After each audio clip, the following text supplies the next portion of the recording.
Good evening.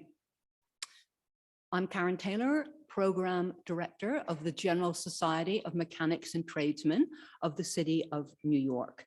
And I'm delighted to welcome you here this evening, both our in-person audience, and it's so wonderful to see all your faces, and of course, our online audience, who are also extremely welcome.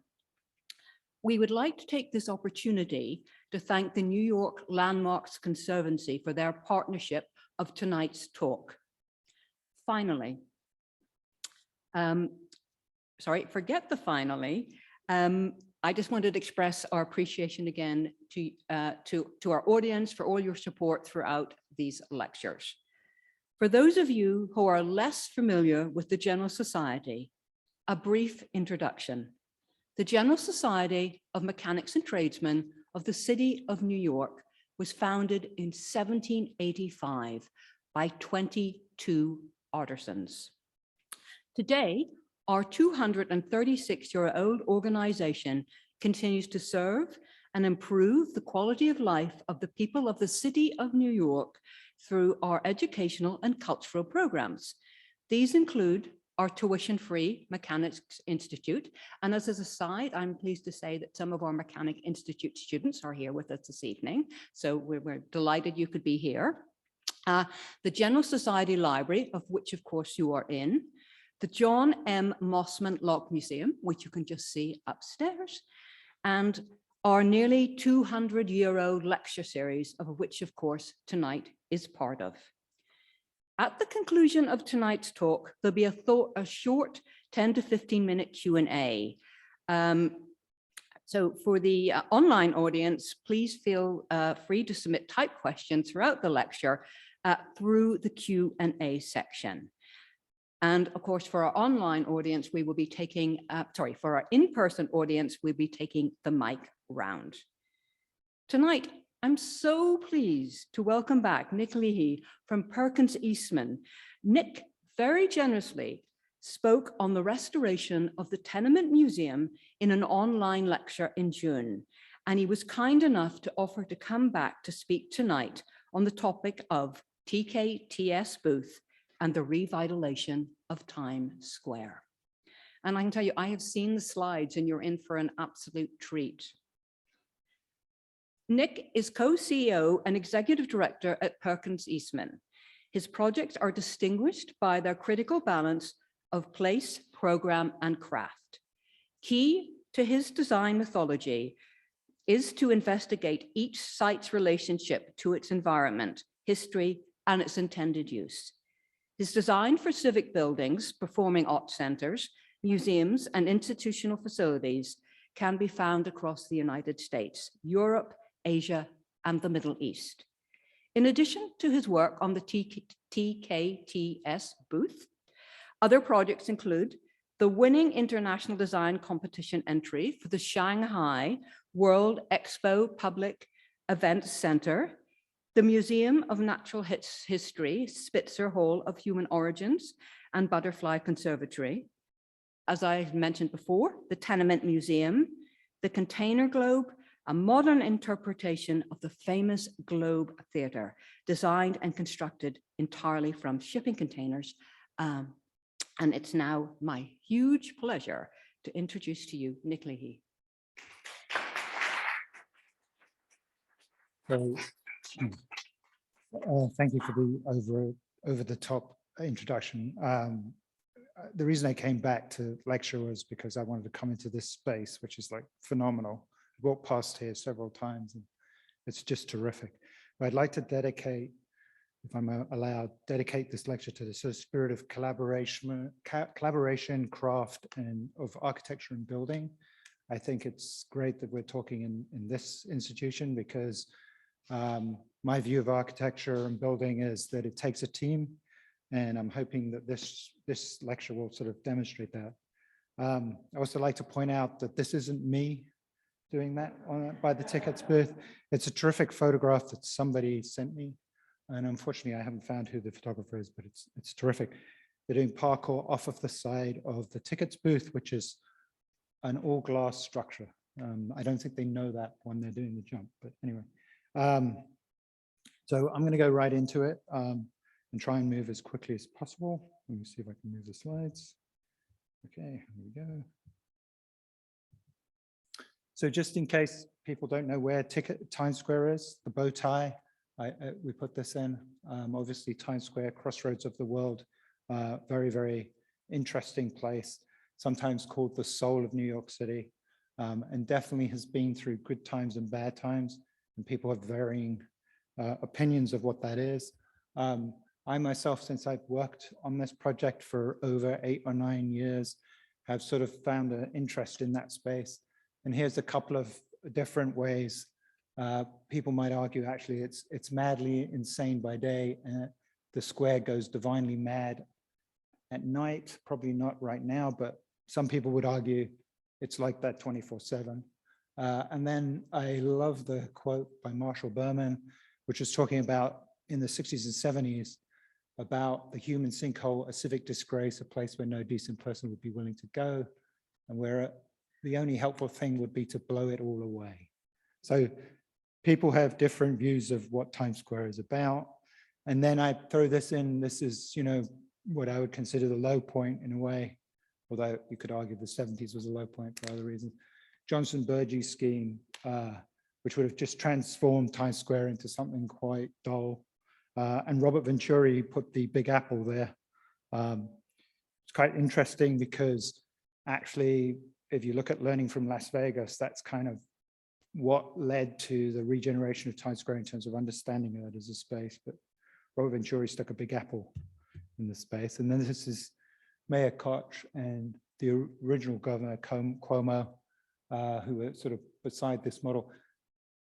I'm not going to talk about the whole history of Times Square. It's like fascinating. There's amazing books on it. Times Square Roulette is a great book, but Mayor Koch really started trying to look at Times Square as something, and it kind of generated on from there. And then, of course, sort of in a reaction to the Johnson scheme, Ada Lees, Huxtable, and a whole bunch of people got together. And then Robert Stern was part of this, the 42nd Street Development Corporation, which really started regenerating Times Square in a way. But I wanted to talk about Tickets booth, and I'm going to talk about it in like acts because it's about Broadway and the theater. So enter the temporary tickets booth. This was, the city asked this sort of burgeoning not-for-profit half-price tickets, theater development fund, a key in sort of generating interest in theater. And so the city loaned them 2 construction trailers, and they hired Myers and Schiff, an architect, and for $5,000. And in 4 days, they put up this rented scaffold with 6-foot-high TKTS letters. And they thought, well, that's a temporary solution. It stuck around from 1973 to 2006. Kind of terrific thing. And I think when they talked about, Myers and Schiff said when they went on to sell their firm, but when they were asked about how you're going to replace it, they said, well, I think this is a tough act to follow. And in fact, when we demolished that, the Smithsonian took pieces of it for its collection. So it became an icon, a loved cultural icon for the city. I put in this, it sits on what's Father Duffy Square. Father Duffy, a terrific guy, chaplain that was in the Bronx, then went to war, World War I, came back, and then was a chaplain in the local church. And his statue sits in Duffy Square and is named after that. There are actually 2 statues on that plaza, George Cohan and Father Duffy. But Father Duffy has a coalition, and the key in this story, really.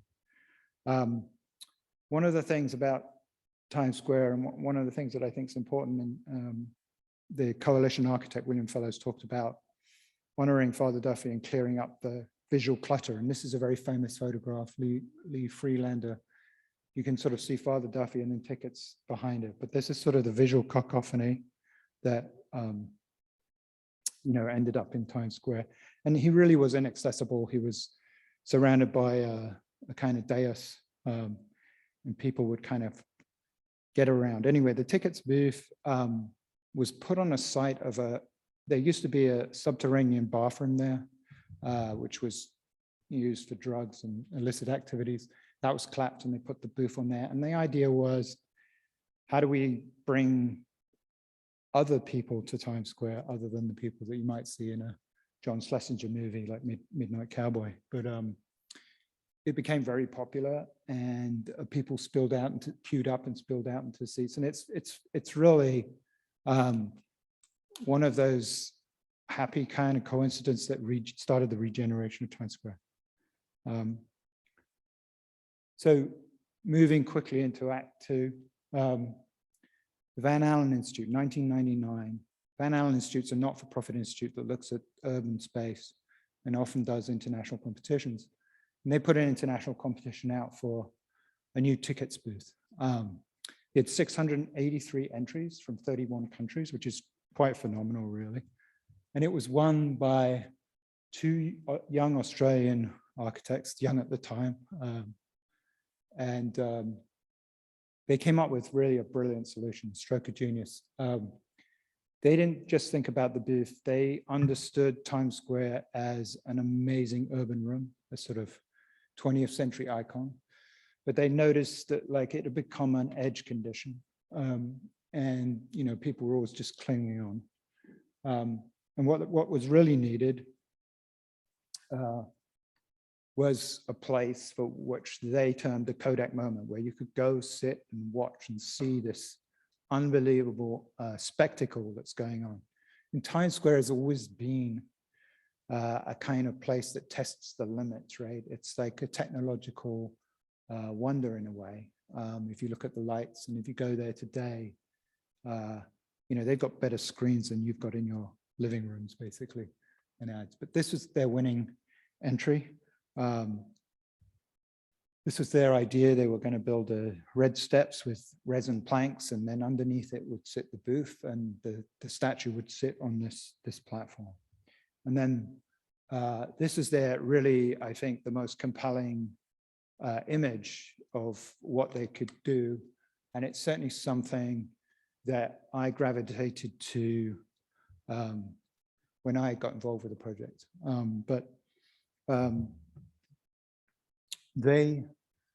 It was announced in like 2000, Giuliani, character that we've come to know in a slightly different way, perhaps, announced, we're going to build this, we're going to do it right away. This is for the 21st century. And Choi Ropiha with PSKB Architects started to develop the concept a little bit further, and there's some of the drawings.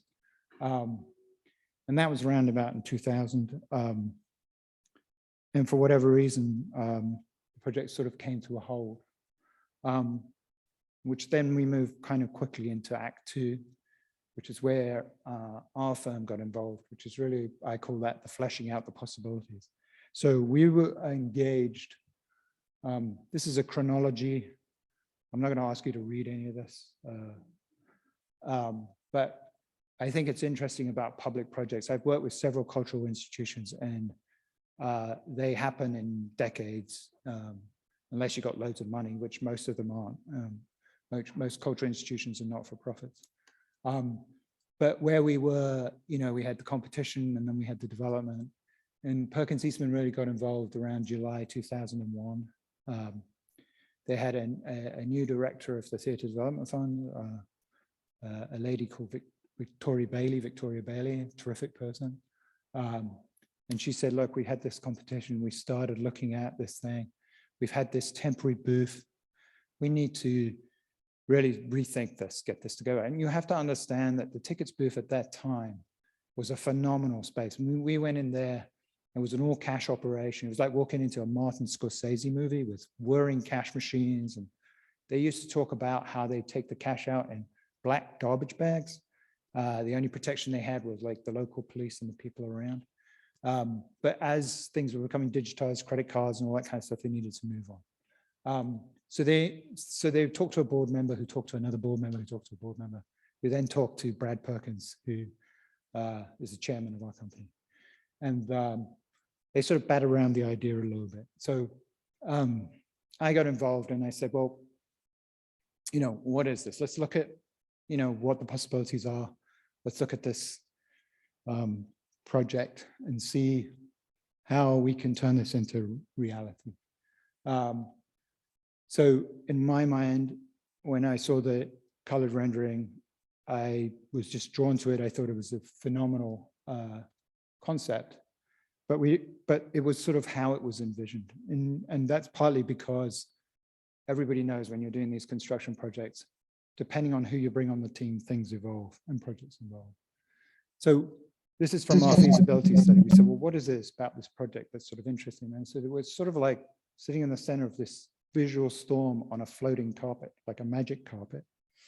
And, you know, there's a booth, right? A prefabricated booth, a booth where you can buy tickets. It needs a mechanical system, an engine, a car type thing. It sits in an island. And then it's really about technology, and it should be detailed and become like this beautiful object because it sits at the head of the bow tie. And I happen to be very fond of that car. I think it's the best car that was ever designed. I get a lot of flack for it because it's an English car, the E-Type Jaguar, 1963. The other thing we looked at is we need to think about how this is built and take an approach to how it's built. And so we looked at, you know, what's the construction concept? What could be the structural concept? And so on the left-hand side, these are some sketches. We said, well, big idea is to separate the steps from the booth, and maybe the booth should be prefabricated, and maybe the site work should be done separately. Big structural concept for us was separating the treads and the structure of the treads from the actual booth.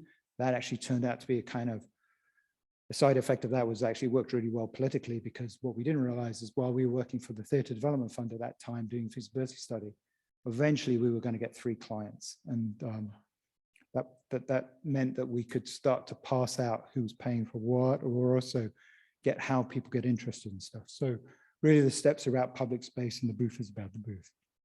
And then we did a sort of very quick, well, this is how you're going to do it. It's simple, easy as apple pie, right? You just start by making the site, get the site ready. You prefabricate a booth off site.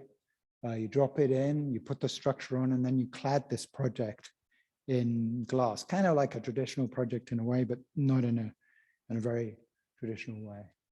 And then sort of just saying like, look, what the subtle differences are in terms of how you design and put this thing together.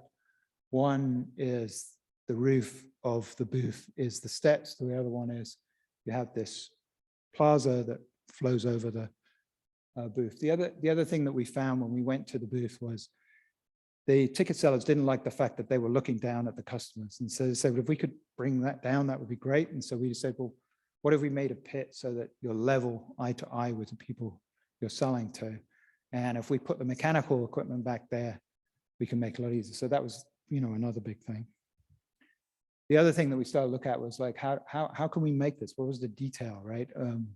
Everybody loved the red steps, the reference to theater, the reference to sort of ceremony, Greek amphitheater, that kind of stuff. The original concept was to work with resin planks. I spent a year and a half really trying to nail that down. I couldn't find really what could happen. But what our concept was at this point, maybe you go with a cladding of glass and you integrate a LED fixture. So the sort of detail on the right is kind of where we started. And one of the things I want to point about in architecture and also this idea was once team members joined us, their expertise was brought into the project, and that really helped develop it. We were hired for a feasibility study, and we had a owner's rep who was very rigid, but he wanted to get to a price, right? And so we had kind of 3 different options. One said, you know, don't get too excited about this thing, just put painted red steel treads on that end, it'll be really cheap, we'll get it done. And we were like, no, that looked like a subway stair, that will be terrible in the center of Times Square. Then we had kind of, where can we go with the resin steps? So we had an option where we looked at something called light blocks, which are little kind of acrylic things, but we found, you know, it's south-facing and the expansion contraction is terrible and anti-slip and all that kind of stuff. And so we really cottoned onto the glass idea and the idea of LEDs. And in the feasibility study, this is kind of where we are.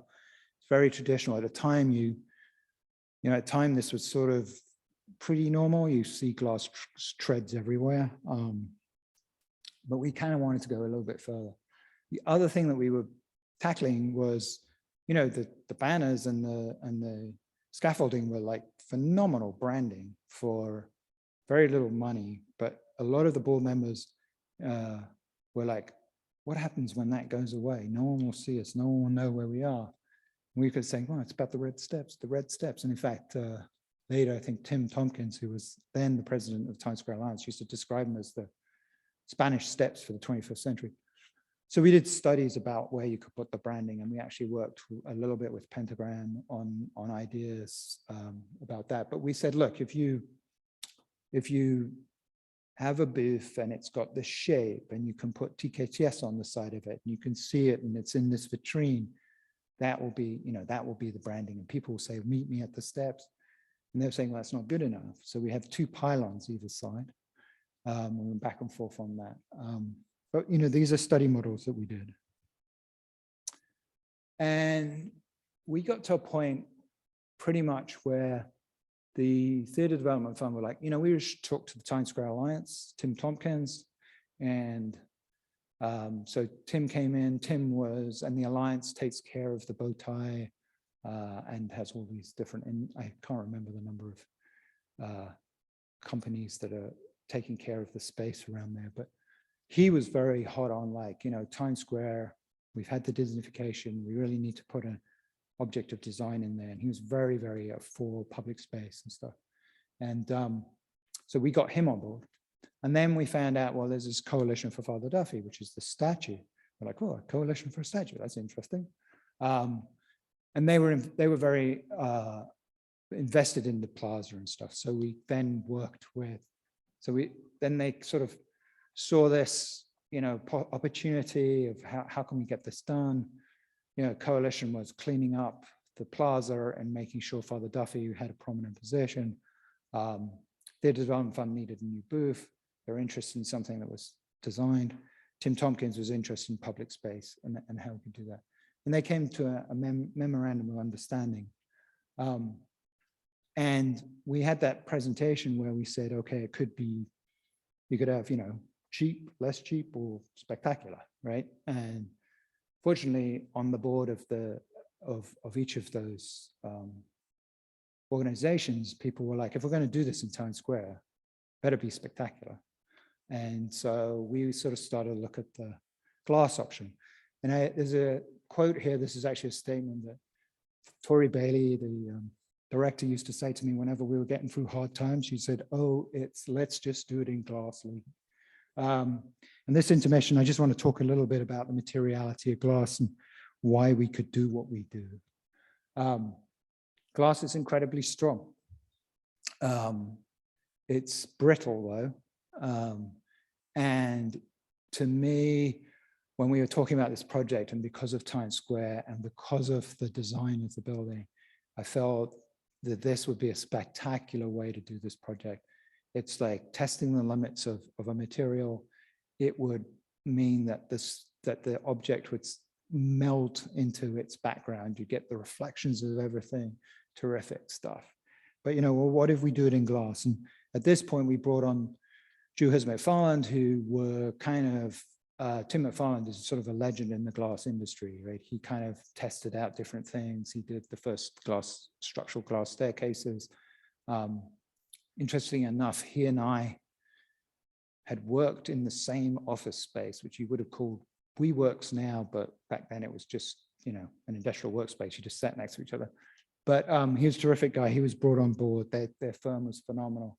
The thing about glass is that what sort of happened is the technology has just got great. And one of the things is that you used to roll a glass, right? And so it wasn't particularly flat, get roller waves in it. So it didn't really have structural capabilities, just enclosures. But this guy, Pilkington, invented a float process where he would pour the molten glass out onto tin, which meant that it could be very flat. And then there were processes like tempering glass, annealed And then there was this idea of laminating glass, right? Which makes glass stronger because you've got two different kinds of glass laminated together. And then the laminations got more and more better, really, and there are different kinds of laminations. If you think of automobile screens, that lamination was designed so when you have a car crash, you can roll up that screen and get to the passengers. But the development of a stiffer material meant that you could start to use structural glass. And look at structural glass from the 70s on. It's really interesting. And DuPont developed the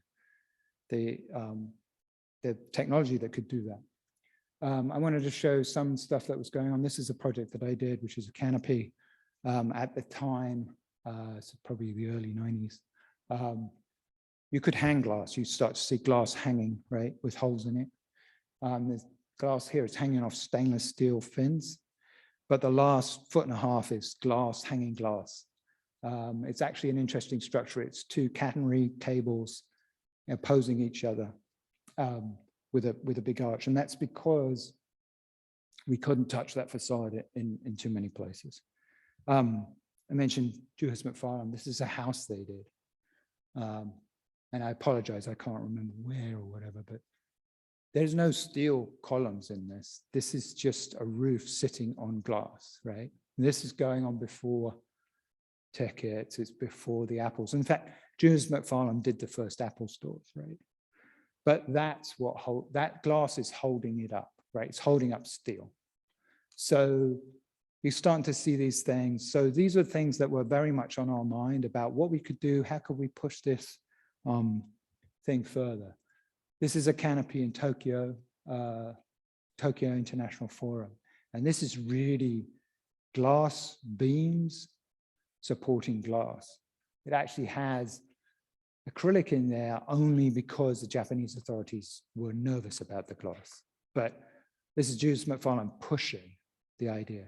And what was forefront in our mind was this idea of a glowing, floating platform. And how could we do that with glass? We knew if we put steel in it, all of a sudden things would look weird.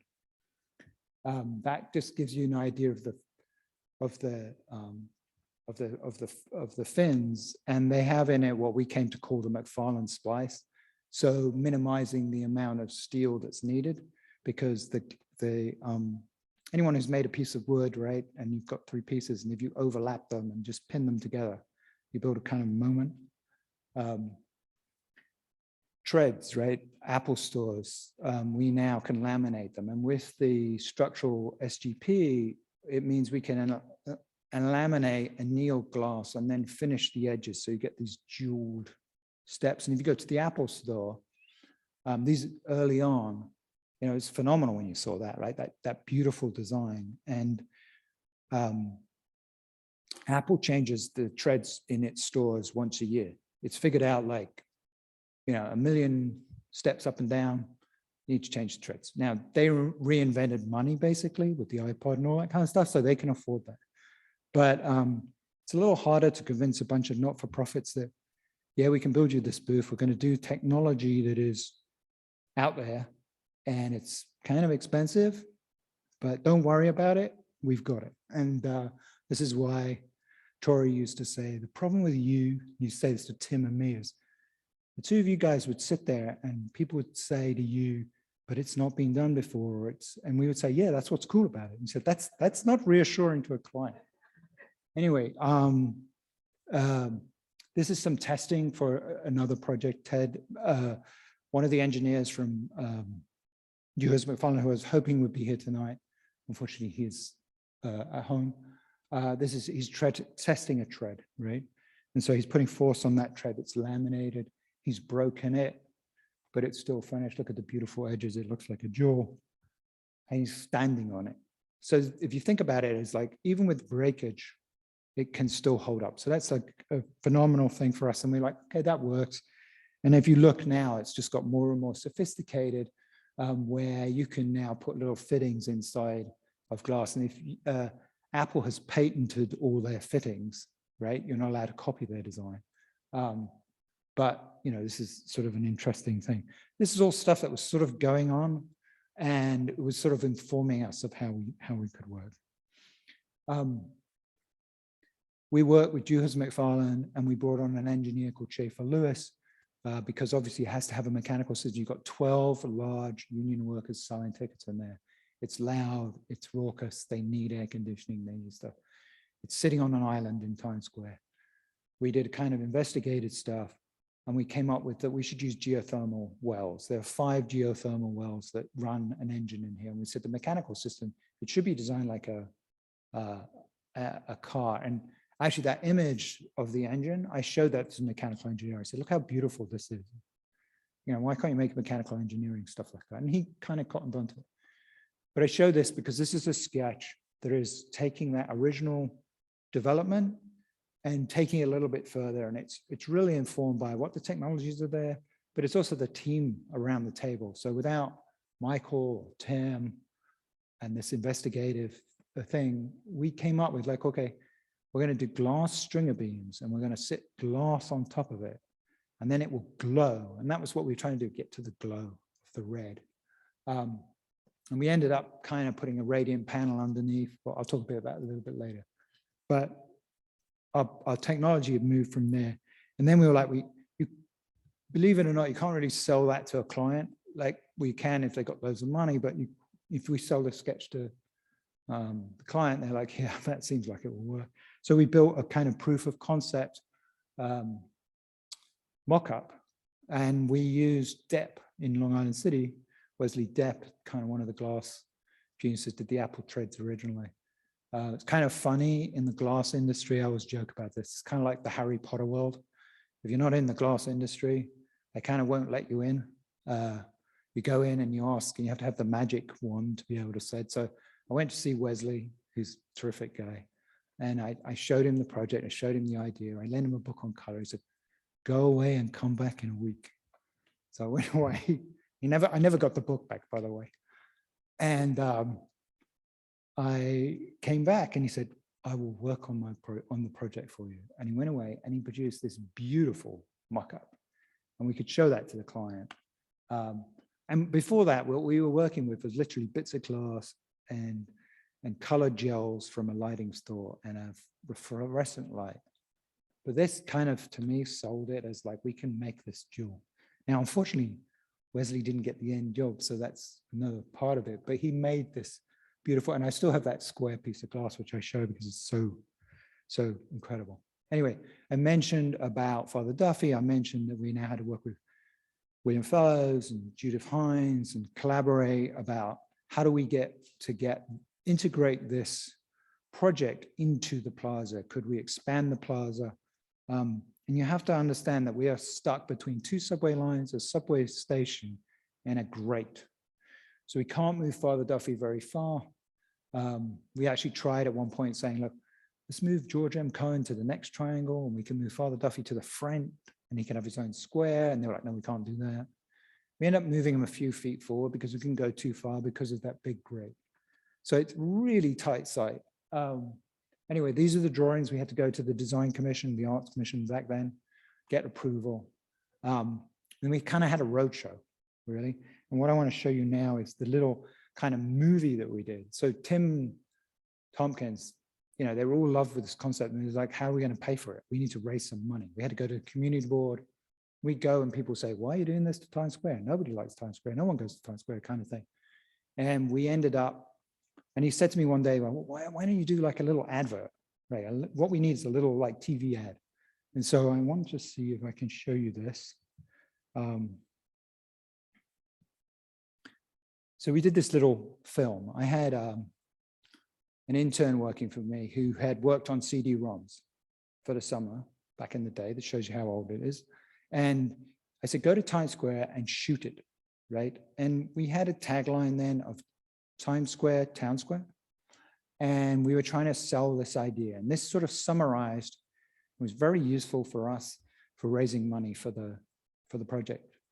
We would, rather than lug around big boards, we would give out this DVD. And it was just a very simple idea. And we tried to do it like, I mean, these days with the technology of the computer and rendering energies, this looks like nothing, but at the time it was really important.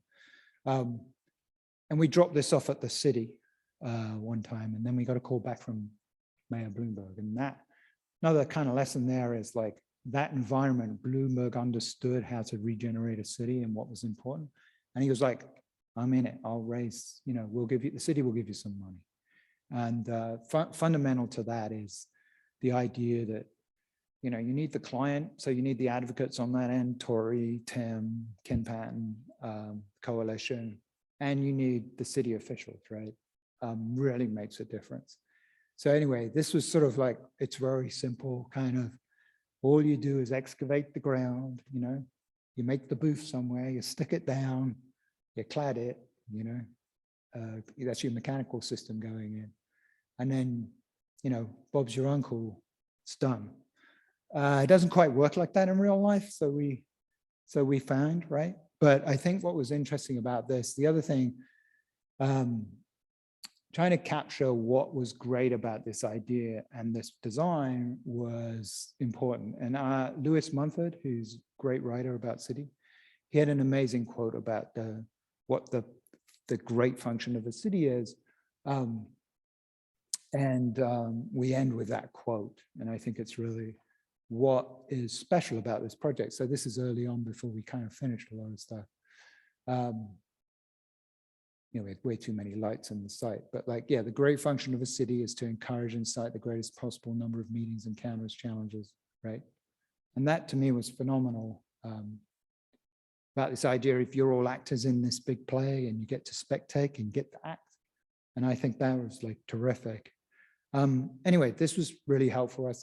It summarized what we needed to do. It was fun to make. Anyway, so Act 3, you know, building at the crossroads of the world. So now we're sort of like 2005, we've got to the point where people, and there's a lot of stop and start in this, you know, we ran through 9/11, we ran through a whole bunch of stuff. But, you know, how do we get to this, right, from the original? And this is where the fun really starts, is what I like to think. And I would say one of the great experiences of, I've built a lot of buildings or been involved with a lot of buildings, but this was terrific fun because of the people on it and just the characters and because of the hurdles we got through together. But, you know, how do you get there? So going back to this idea, look, okay, it's got to be designed like a beautiful object, right? So that's your magic carpet, which is the floating glass treads, right? There's your engine, your mechanical system, and there's your booth. So I'm going to take you through very quickly the different pieces, right? So you can, this translates into the different pieces that are there today. So the booth was made by Merrifield Roberts in Rhode Island. They're boat builders. They used to build all the America Cup yachts before carbon fiber took over and went to Japan. And Kim Roberts, when we were studying this, we went around trying to find who could make this booth, who could make, and we were like, boat builders, boat builders. And so we went to boat builders up and down. We ended up with Kim and we showed him the drawings and we totally got what we were trying to do. And what he did is he built basically a hull of a boat, two halves of it, and then a kind of shell underneath it for a raised floor, which you'll see in the mechanical system. Took our Rhino model at that time and kind of worked the shape. And I always like to tell this story about the door with the opening. So when I went to see him, I talked about the E-type Jaguar, and I keep going on about this E-type, but the shape of it was made by basically sculpting something beautiful. And when we were looking at this door with the contractor, you know, the contractor, who's a terrific guy, David Haller Incorporated, there was a terrific project manager named Bill Wayne.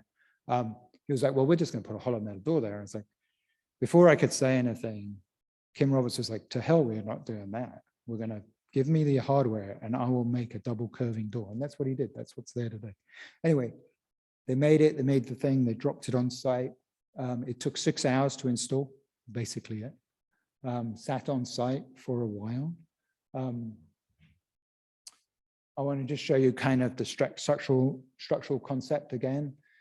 all of the structure is going through glass, right? The major structure of this building is glass. So you're sitting on glass treads, sitting on glass beams that are led down to glass walls.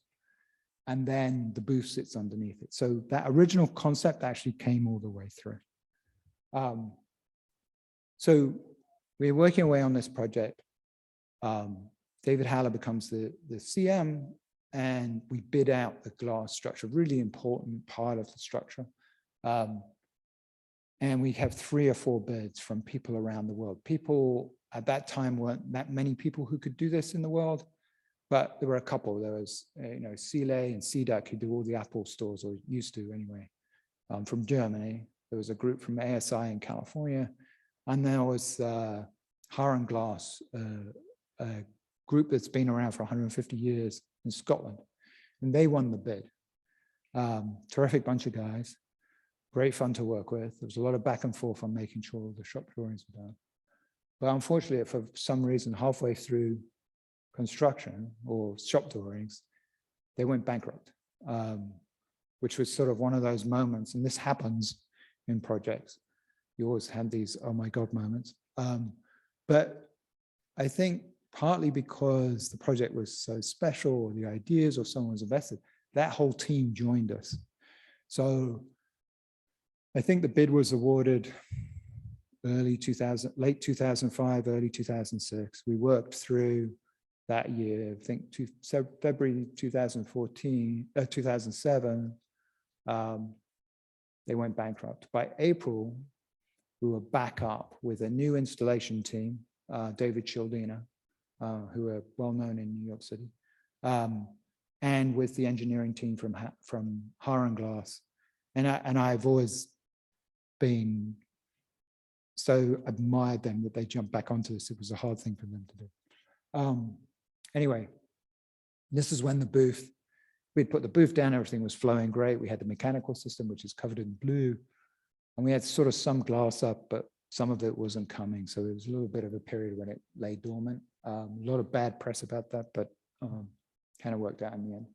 But you see the front walls, which are 4 layers of 1/2-inch glass, and you see the mid wall. Glass, very fragile. These are the north wall panels, and just the skill with which these guys handle glass and put it in place is quite important. The crane person is phenomenal on this, but just to give you a sense of scale. We had breakages. Remember I talked about different kinds of interlayers. So the mid wall at one point, to make some sort of cost savings, Haran had suggested we use PVB interlayer, which is the soft layer, which was not what we preferred, but could have been done. But unfortunately, on the site in construction, somebody had kind of dinged the glass, and so it broke. So it's a great illustration of like what happens when you break a piece of glass. And then these are the large panels. Now these panels are 17 foot by 6.5 feet. They have to be brought down into place within a tolerance of about 3/8 either side. So they really are quite careful.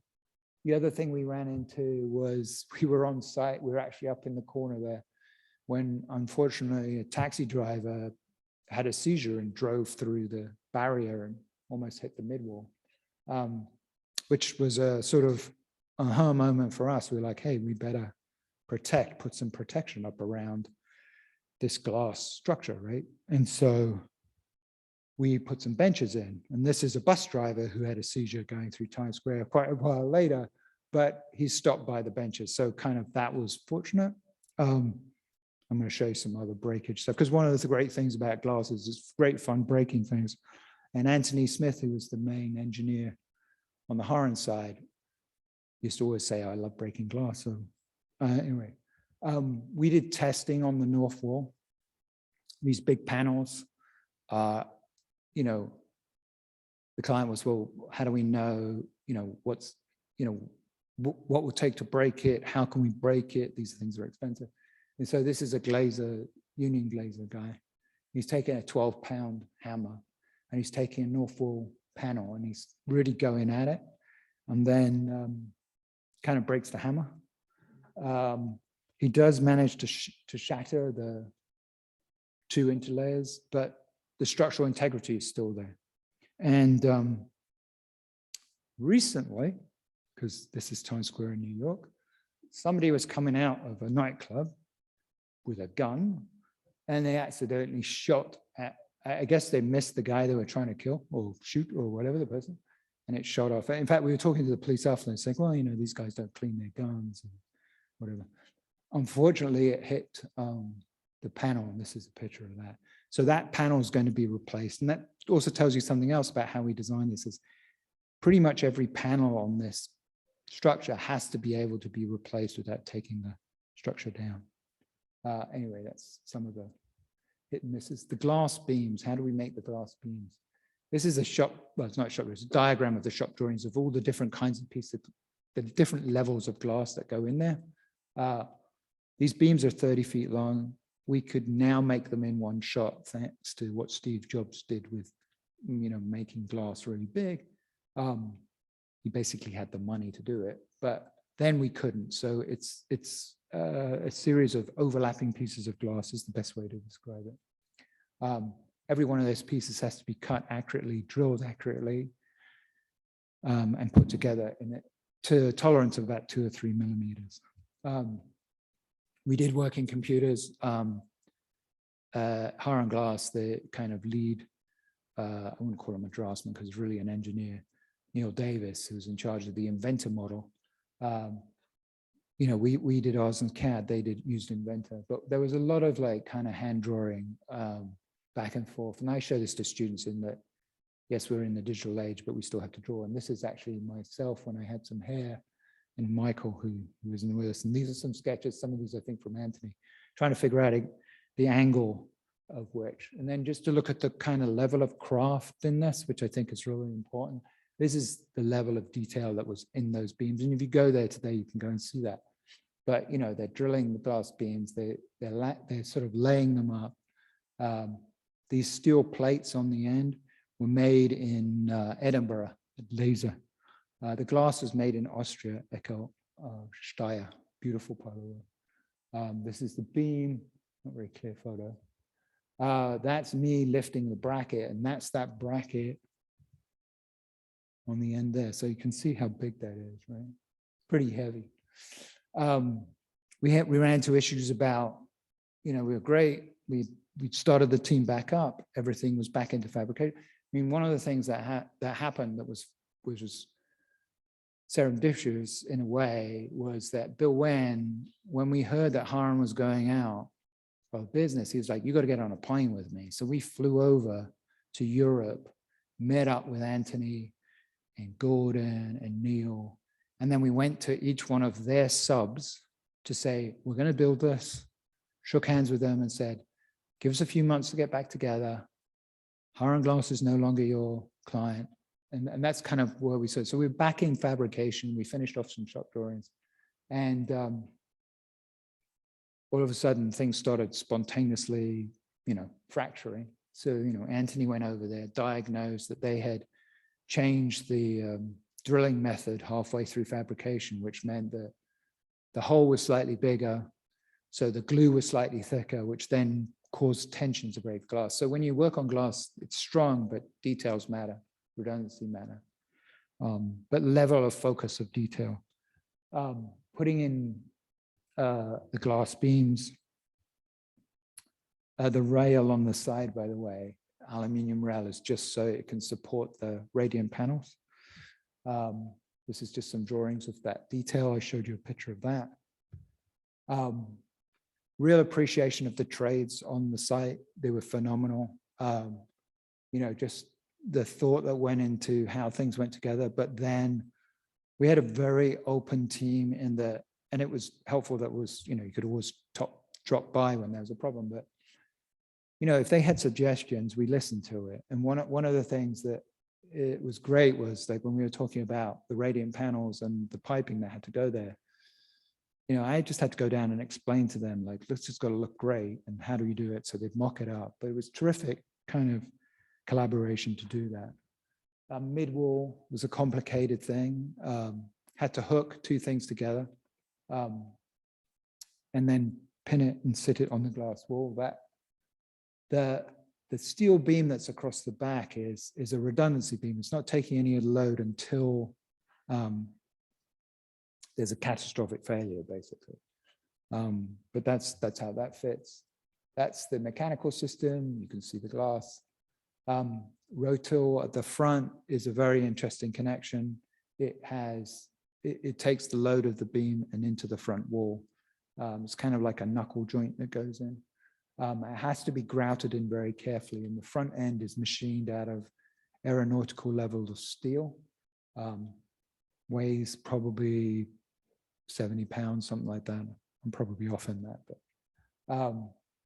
this is just some of the technology of how to put things together. So gentleman on the right, Gordon Kerr, was from Haran Glass. He was kind of a logistics kind of engineering guy. You have three of the guys from Austria. The back of the guy on the left, Bruce Nickel, who was an English guy who worked in Austria, but he was really in charge of the whole project on their end. And then Franz Safford at the back was sort of helping with logistics and installation from our end. There's some of the details of how you connect things together, making sure that like the scale and the details are really beautiful. That's that tool.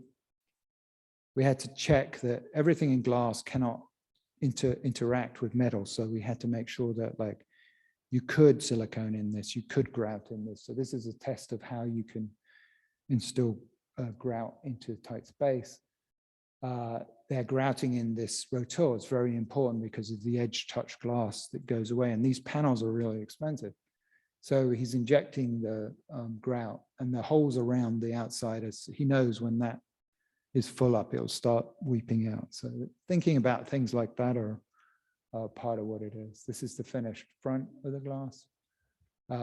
Mechanical system.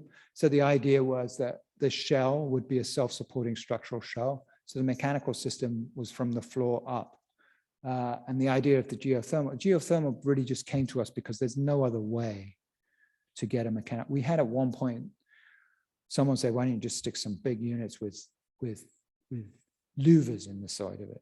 And we were like, we're trying to build an all glass structure. So let's not go down that route. What this meant to us was that we could drill these 5 wells down in the center of Times Square. And we were concerned what we were going to hit, but it turns out there's nothing down there except for Earth. It's probably the only triangle in Manhattan. But it meant that we didn't need that much makeup air. So we could, if you go there now, you'll see these louvers around the side. That's the drilling of the geothermal wells. The radiant panels, we had a concept for a snow melt. The radiant panel sat with a reflector pan with LED lights on top of it, and that's what made it glow. And we thought, well, if we stuck that, this really came from the engineer, if we stuck the radiant panel to the underside, we could, off of geothermal, kind of do a snow melt situation. What we didn't realize was, if you don't partition up the cavity, what happens is the heat rises all the way up. You create a chimney, so you get great snow melt at the top, but not so good at the back. But that's lessons learned. If we had the money to prototype stuff, we would have figured it out. If you remember the sketch, this is kind of where we were. Red treads on glass beams with the LED lights. It's interesting. We built mock-up. So Michael Ludwig is engineer. This is Roy, who worked at Haran Glass. At the back is Anthony Smith and David Shea from Julius Mcfarland. Anthony Smith from Haran Glass, he was the lead engineer. And then I'm in the back, but this is a mock-up that was built in Glasgow. Tim and Tori Bailey from the TDF, Tim Tompkins from the Times Square Alliance. Remember I mentioned Wesley Depp had built this beautiful red glass. Well, we loved it, but he didn't get the job, so he didn't tell us the recipe for the red. So we spent a lot of time, and Haran Glass, God bless them, went through different kinds of red, and they came up with beautiful colors red, but it had to kind of match the red of TDF. So this was also a chance for them to sit on the treads. We had to kind of reverse diagnose how we could get to the red. So there are some of the reds that we tried to do. And I checked with Tori about whether I could show this picture.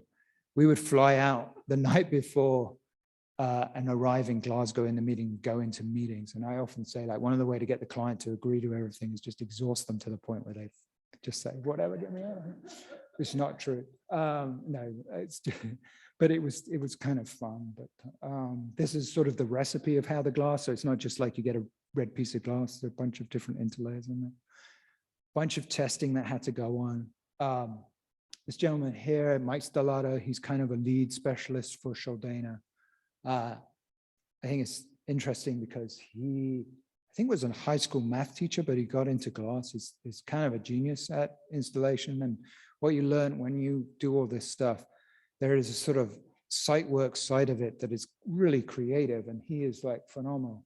What he's doing here is he's built a testing rig, because one of the things we wanted to do was use the plane of the glass as the shear plane. So we staggered the treads, and that meant we relied on the silicone connection. And we had a peer review from an engineer named Nameless, who got stuck on something, I think it's called the Eiger factor. Got that wrong, but he insisted that we test that the silicone worked. And so what he's done is he put a tread, it's siliconed on, and then he's using a ram to put 300 pounds of pressure one way. A lot of that kind of stuff. There were all sorts of pull tests that happened before we did the glass, that done in Scotland at some university. But I like to show the technology and workmanship that goes into it. And then, you know, putting the treads together. When you're walking around the city and you see the people that build these buildings, it's difficult to appreciate the level of skill that they bring. But this is Carl, who is the glass guy. But installing these pieces of glass, and if you break one, chink one, you know, you got to go and get one from Austria. We don't do that anymore, but back then that's what we had to do. But that's how the glass treads came out. Finished product. Treads. The canopy on the front is a very large piece of glass, cantilevered out. It's sort of the sequence of how you install it, just to give you the scale, right? These things weigh a lot. And then this is a sort of what I call the load test. This is the iron worker, Marcel, standing on the end just after we put it in, just to say, hey, I weigh 240, it works, you know. And this is Bill on the other end. Installing the front wall. I remember talking about site works. All of this rigging up there. Normally when I have this talk, I have all these pieces that I show people. And I bring in one of those orange arms, which was designed by Mike Stellata. Quite clever, very simple, but clever. You know, that glass wall had to be put into place at the right angle. So he can do that because that skateboard wheels attached to a kind of scaffold pole with a screw thread. It's like a phenomenal thing. This is a joke. The glazers, you don't use a hammer to put a piece of glass in. Replacing the glass, we had to replace one of the panels. This was done at night. Finished thing. Tickets window, we spent a lot of time on the detail of the windows. We designed the logo and hid the speaker in there. Whoops, sorry, going back one more. The interior of the booth, this shell, so it's clear of everything. And then the complicated thing is there are two different computer systems for the theater. So we had to integrate, and I'm sure it's totally different now. The technology back then is like crazy, but we had to put all these CPUs in there. So the millwork was actually as complicated as anything. The handrail detail, I mentioned Apple had patented all their handrails. So we had come up with our own, just some of the details. Opening, this idea that you can sit on this glowing treads. This was when Obama got elected and CNN decided to put a TV screen on the end of the square, and I got a phone call, so this was like 2008, from Bill Wynn, the lead guy, and he said, your load test is happening on TV now. I hope this thing stands up. So it did. And we also have had situations where I think we had a choir from Harlem come down and sing and jump up and down, but it's a stadium, so it's designed that way. I love this photograph. Again, I apologize, I don't know who took it, but to me, it says everything. It captures what the rendering was about. This idea that you're in this silent moment and you have this visual razzle dazzle going on around you. And now, of course, they've closed off Times Square and turned it into a pedestrian zone, which is really interesting. They looked at doing that earlier, probably in the 70s or 80s, but now it seems to work. But it's brought other kind of problems, obviously. And then I sort of end around here is like we went from sort of chaos on the right-hand side to people doing yoga in Times Square, which is, you know, if you said to someone in the 60s, let's go and do yoga in Times Square, that would have been, they would have meant something else, right? I wanted to talk a little bit about the team. You know, I'm privileged to stand up here and talk about this. I love my job and I'm privileged to work with incredibly talented people. These are the people that are involved in this project. They couldn't all be here. I invited some of them to log in, you know, some are in Scotland, some are in Berlin, where couldn't have done the project without them. Their DNA is in it. That's what's fun about building in the city. But that just gives you an idea about the expansiveness of the team. It's about people. These are the people that were involved. It's a lot of people, right? And that's really what the AEC industry is about. And that's what architecture is about. And that's what built environment is about. And I don't think people fully understand that, how important that is. And if I missed anybody, I apologize. And I think that's it. I usually end with a video. Empire State of Mind, Jay-Z, you can look it up on YouTube. I didn't show it because sometimes he just sues people who show stuff and I didn't want to go down that route. But because he's probably got better lawyers than me. But if you watch that video, it came out around about 2008. Everything's shot in New York and it was in black and white, but they sing on the red steps. And when we were in the heat of this project, it was really hard, especially towards the end. There's a lot of bad press about why is this taking so long? Why is this worth it? That kind of stuff. And we were at the World Architectural Forum. Choi Ropiha was there. William Fellows was there. And we got through to possibly being one of the nominees for the best building of the year. And someone came up to me and said, you know, you don't need to present, you just need to show this Jay-Z video, which I hadn't seen at the time. And he said, you know, that will sell it. What I would say about that is no disrespect to Jay-Z, I think he's phenomenal, but like if Jay-Z and Alicia Keys can get, you know, I think job done, right? Because we were transferring what was a landmark into another landmark. And if we had failed, that would have been kind of difficult. Anyway, that's kind of a short story of a fascinating project. I'm happy to take questions. That's it, very quick too.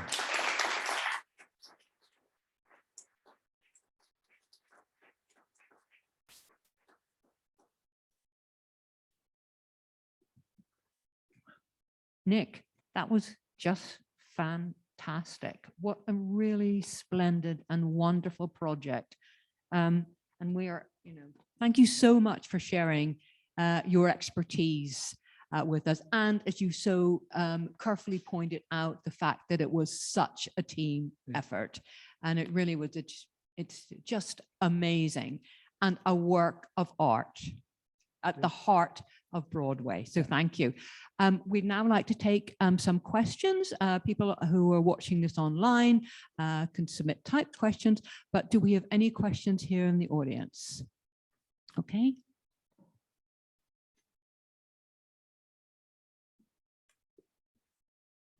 Thank you for a very fine presentation. Two questions. Can you quantify exactly how Times Square was revitalized? I know there were, you know, change of the denizens of society there, but is there a quantifiable number? That's number one. And number two, are there similar projects around the world? The revitalization of Times Square is, I think, a project that went on for probably 20 years at least. I think going all the way back to Beam, right? Times Square went through, like, you know, it used to be Longacre Square, and it used to be like where the horse stables were. then between the 1900s and 1930s, when they built like something like 60 theaters and it became the theater district. And then, you know, by the 50s and 60s, it kind of had dipped in terms of like, it was still a sort of fascinating place for people. But it was kind of New York City is a city about development, right? And this became an area that you couldn't really develop. And, you know, there was the theater industry there, there was a pornographic industry there. There was like this mix of like interesting but illicit kind of organizations. And I think several mayors tried to break through and develop certainly what, you know, there's a TV show now, The Deuce, right? Which is 42nd Street between, I think, I can't remember the avenues, but basically from 7th, 8th, probably over. Anyway, I think several mayors tried. I think Koch was probably the first breakthrough. Dinkins, all these guys tried. So I think it took longer than people expect. I mean, people think when Disney came in, that was it. It was done in overnight, but I don't think that's kind of how it happened. There's a terrific book. It's dense. By Lynn Sangalin called Times Square Roulette, and it details everything. It's like phenomenal. So it took over time. It took several times. I think there's nervousness over, I think this is always the case in cities, nervousness over losing the distinctive quality of a space, right? When big corporate type industries move into spaces, right? So part of it is, which is part of what Tim was worried about, right? He was worried about, you know, is this just becoming too not New York enough? Is it too Las Vegas, right? So I think it took over time, and I think Times Square is still kind of, it's going to constantly evolve as a space. I don't know if that answers your question, but I was wondering if there's some actual numbers of there theaters are in will that say book. people I that mean, visited. I can't tell you that number, but like honestly, if you look up that book, she has this amazing appendix where she says like, these are all the actions that went on. I mean, it's a phenomenal read. You know, just it went from kind of, if you were here in even in the 90s, right, it was still 42nd Street was still kind of a bit strange. And then they brought in T-Ball Kalman had this great art thing, you know, the Everybody Along Times Square, where they try to move out the sort of sex industry. And eventually family industry, you know, New Victory Theatre moved in, which brought people. So there's always this concern of how do I get the middle class back into the city? So I can't answer the question, but all I can say is a sort of general kind of, it took 20 years to do it. People tend to think, and Giuliani kind of like he tends to do is takes all the credit when he's running over the line, right? But I think it's built on all the work of other people. So I can't really say that, but I would recommend that book. It's definitely got a lot of stats. And is there a similar project somewhere else in some major city? There's definitely steps that people sit on. There isn't anything as glass structural this large that I know of. I think it's quite brave of the city. I mean, it's incredibly safe. We did a tremendous amount. We had, you know, brilliant minds working on this. I'm not including myself in that, by the way. But we had the top people working on it. But I still think it was sort of special. And I think Times Square is special.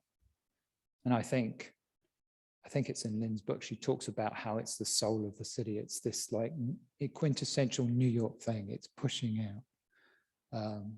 So I think there are other things, like there are steps everywhere, like people, and there has certainly been a trend in architecture where people put like places, amphitheaters in schools and amphitheaters in there. I remember Washington Post guy, reporter phoned me up once. She was doing an article about steps. I said, do you think you guys were the precursors of the amphitheater and the steps? I was saying, you got to go back to the Greeks for that, right? But red, big glass, I don't think there's anything quite like that, but I don't know everywhere. I think it's, you know, there's other interesting, similar type things. Was there any talk of or could there be any possibility of using the geothermal system for other structures or nearby buildings? Could you say that again? The geothermal system that you installed, was there any talk of, or could there be any possibility of using that for other nearby huts or structures? Well, it's interesting about the geothermal system.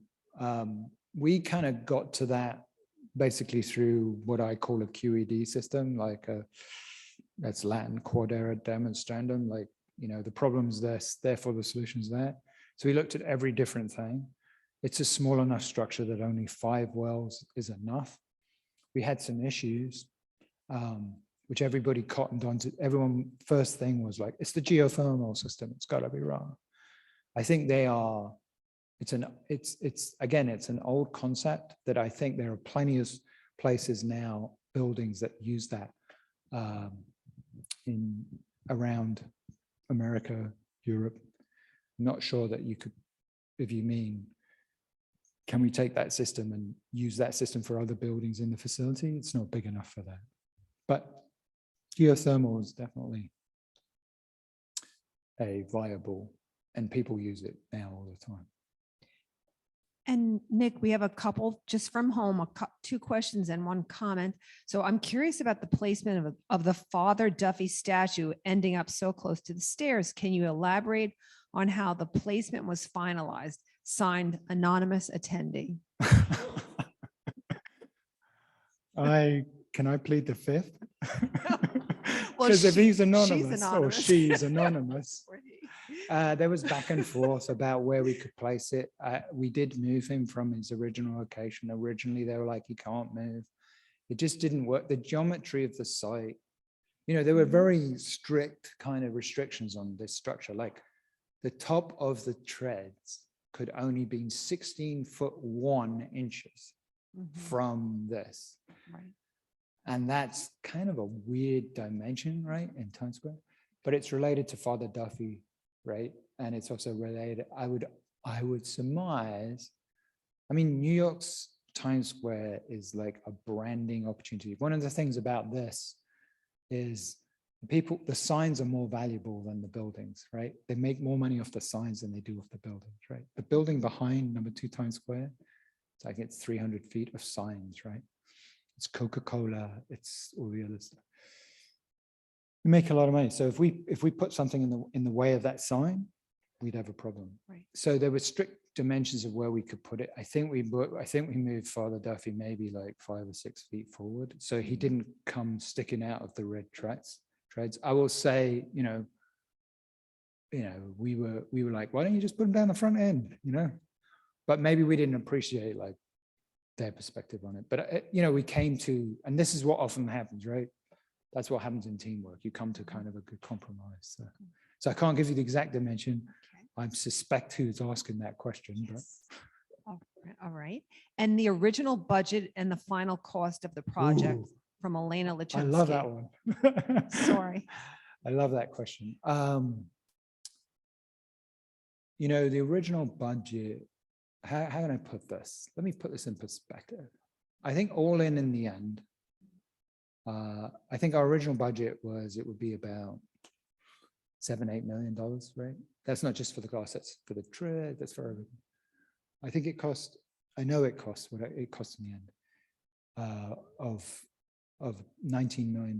Now that's everything, but you have to put this in perspective, because I don't know if that's the case anymore. Times Square is the most populous destination in the world. Not now, but before COVID, 12,000 people an hour went through Times Square. The retail value of the spaces around it were phenomenal. So 20 million, not a lot of money. If you look at Hudson Yards, for example, and you look at the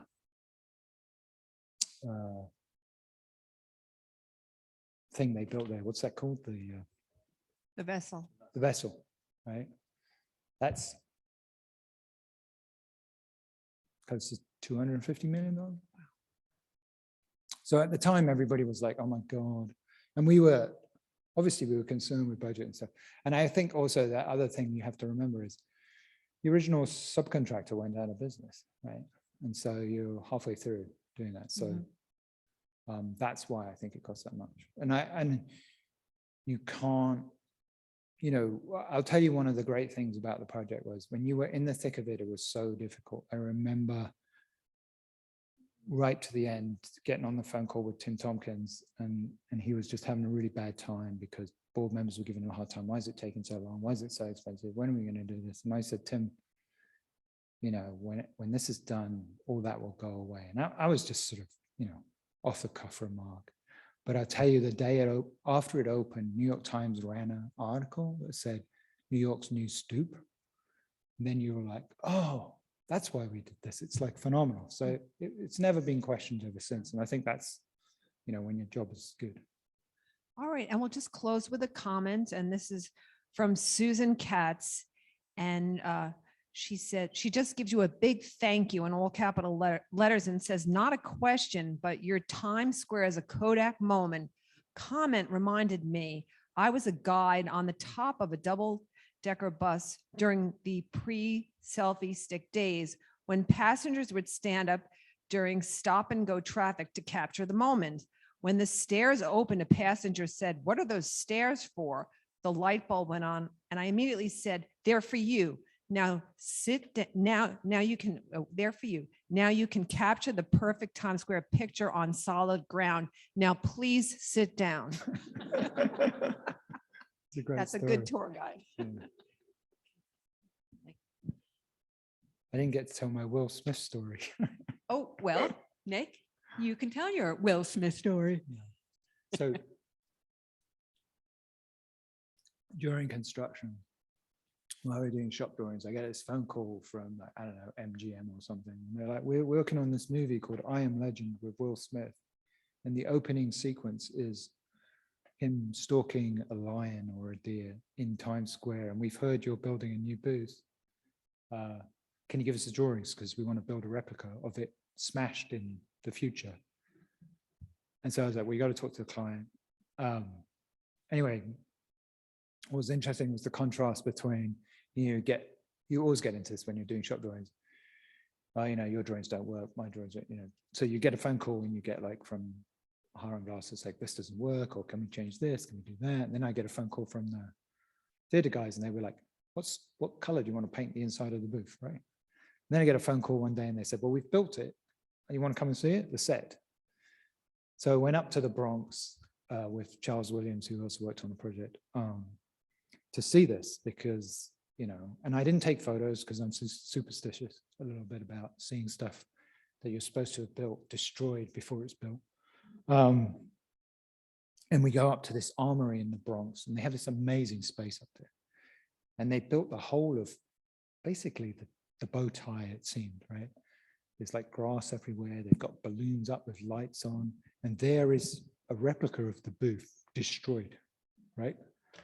And then, you know, they're asking me, well, what do you think of that? And, you know, burnt-out cars everywhere. And they asked me about, you asked me about the budget. They asked me about the budget. They just fell laughing. They just laughed when I said, what's your budget for this project? And we were like, it's this. And they were like, movies, we'll make that. So anyway, I always used to say to the team, you know, they're making this movie. We've got to build it before it gets destroyed, right? And we didn't. And then the movie came out and I refused to see the movie. And then I was doing a lot of flying back and forth to China. And then it would get to the point where it came out in the theaters and then it was on the plane. You'd be sitting on the plane and I would see I Am Legend. I was like, I can't look at this. And the first time I saw that movie was when Tim Tompkins, it was 10 years since its opening. He said, haven't you ever seen that movie? I said, no. So he kind of, which just shows you the age we're in, right? He pulled it up on his phone when we were inside the booth and he made me watch that scene.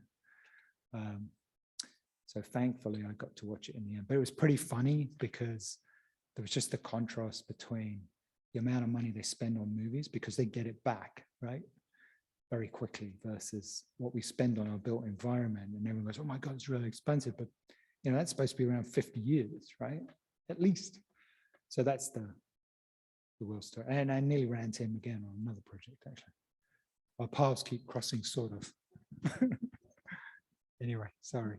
And Nick, as we make our way to you, well, it says just one more because Jonathan Lawson really wants this question answered. Does glass expand and contract with weather changes? If so, why don't contiguous panels shatter? No, that minusculely probably. You'd have probably asked someone like Anthony or Michael could give you a real answer to that, the real glass experts, but no, not really, not measurably, I would say. Thank you. Okay, thank you. Thank you.